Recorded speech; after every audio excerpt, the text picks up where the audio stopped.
everyone, welcome back to another What's for Dinner video, or welcome if you are new. My name is Veronica, and in today's video I'm going to be sharing with you some meals that my family had for dinner this past week.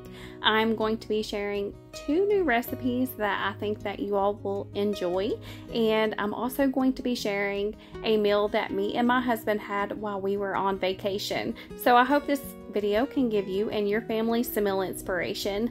Let's get to cooking! First up, we had chicken tetrazzini for dinner. I started off by cooking 16 ounces of linguine pasta according to the package directions. And then whenever my pasta was finished cooking, I just took that and drained all of the water off of it. I then placed the pasta to the side, and in a large bowl I added in a stick of softened butter, 2 cans of healthy cream of chicken soup,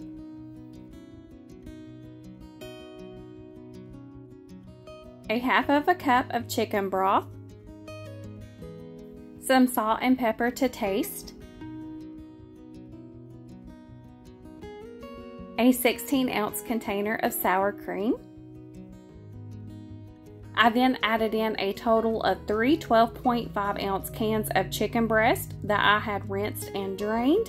I decided to make this recipe last minute, so I didn't have time to go to the store and buy fresh chicken breast.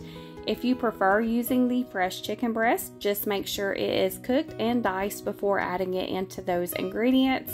And whenever I got my chicken breast added, I then just stirred all of those ingredients together to make sure everything was well combined. I then stirred in my linguine pasta and made sure that my pasta was well coated in all of the other ingredients.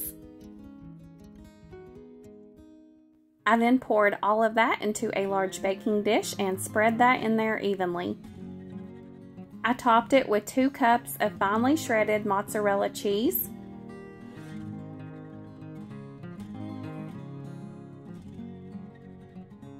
and I sprinkled some grated Parmesan cheese on top as well.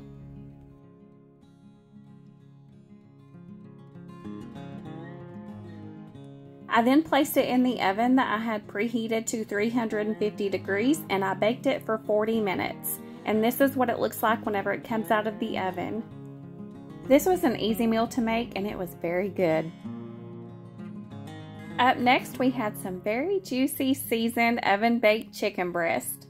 I started off by adding 8 thinly sliced chicken breasts onto a full lined sheet pan. If you have a smaller family, you can cut this recipe in half. I then set my chicken to the side and I started working on my seasonings. In a bowl, I added in 3 tablespoons of brown sugar. I then added in 2 teaspoons of dried oregano,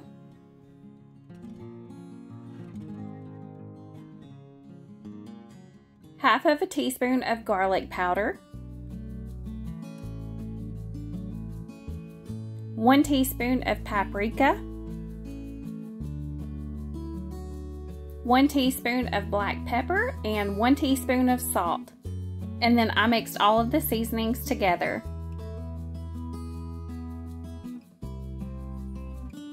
I then drizzled some extra virgin olive oil onto my chicken breast, and in a couple of places I accidentally poured more than I wanted, but it's okay. And then I rubbed the olive oil all over the chicken breast.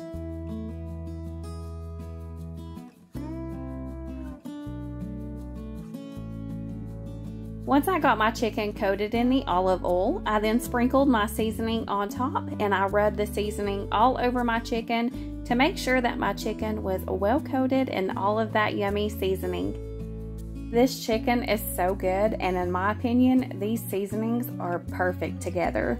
The first time that I ever made this, I was afraid that the paprika would make it too spicy, but I think this way is the perfect amount of spice.